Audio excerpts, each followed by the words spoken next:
নমস্কার বন্ধুরা, পাখি কিচেনে আপনাদের সকলকে স্বাগত।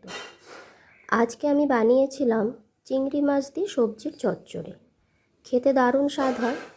এই চচ্চড়ির মধ্যে আমি খুব বেশি সবজি দিইনি, যার মধ্যে দিয়েছিলাম আমি কিছু সামান্য সবজিই দিয়েছি। তো দেখুন আমি কিভাবে রান্না করেছি, চলুন একবার বলি।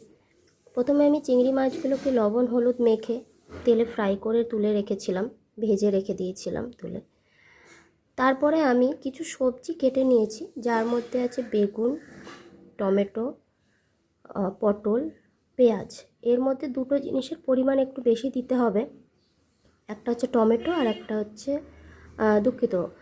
টমেটো, বেগুন আর পেঁয়াজ, তিনটে জিনিস একটু বেশি পরিমাণে দিতে হবে। একটু টকটক হবে তরকারিটা, তবেই খেতে ভালো লাগবে। পটলটা আমি অপশনাল দিয়েছি, আপনারা চাইলে নাও দিতে পারেন, কোনো অসুবিধা নেই। মেন উপকরণ হচ্ছে পেঁয়াজ, টমেটো আর বেগুন। তো আমি কড়াইতে তেল গরম করে তার মধ্যে সর্ষে ফোড়ন দিয়ে আমি সবজিগুলো সব একসাথেই দিয়ে দিয়েছি, আলাদা আলাদা করে দেওয়ার কোনো দরকার নেই। সবজিগুলো আমি একসাথে সব দিয়ে লবণ হলুদ দিয়ে সুন্দর করে আমি এটাকে কষিয়ে নিয়েছি। কষিয়ে নেওয়ার পরে দেখুন আমি এটাকে ঢাকা দিয়ে দিয়ে সুন্দর করে আমি এটাকে কষিয়ে নেব। আমি একটু লবণ হলুদ একটু কষিয়ে নিয়ে তারপর আমি অ্যাড করেছি এখানে। এতে কি হবে, সবজি থেকে যে তো বন্ধুরা আমি এইভাবে পুরো দেখুন সবজির জলেই পুরো সবজিটাকে সিদ্ধ হয়ে যাবে। আমি কিছু কাঁচা লঙ্কা গোটা চিড়ে দিয়েছি, এতে ফ্লেভারটা সুন্দর আসে। দেখুন ঢাকা দিয়ে দিয়ে আমি এইভাবে মজিয়ে নিয়েছি সবজিগুলো যখন মজে আসবে তখন তার মধ্যে আমি ভালো করে নাড়াচাড়া করার পরে দেখুন অনেকটাই মজে এসেছে। এখন আমি এর মধ্যে দিয়ে দেবো চিংড়ি মাছগুলো আমি অ্যাড করে দিয়েছি এর মধ্যে, সুন্দর করে দেখতেই পাচ্ছেন।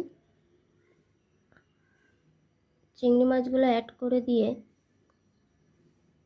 দেখুন চিংড়ি মাছগুলো অ্যাড করে দেওয়ার পরেও আমি কিছুক্ষণ কষিয়ে নিয়েছি। পুরো সবজিটা কি সুন্দর মজে গিয়ে নরম হয়ে গেছে।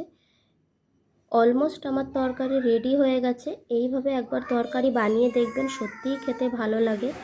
নামানোর পরে আমি গার্নিশিংয়ের জন্য একটু ধনেপাতা দিয়েছি, এতে সেন্ট এবং ফ্লেভারটা দুটোই সুন্দর আসবে। তো আমার তরকারি একদম রেডি, চিংড়ি মাছ দিয়ে সবজির চচ্চড়ি। এইভাবে একবার দেখুন আমার সবজির চচ্চড়ি একদম রেডি হয়ে গেছে।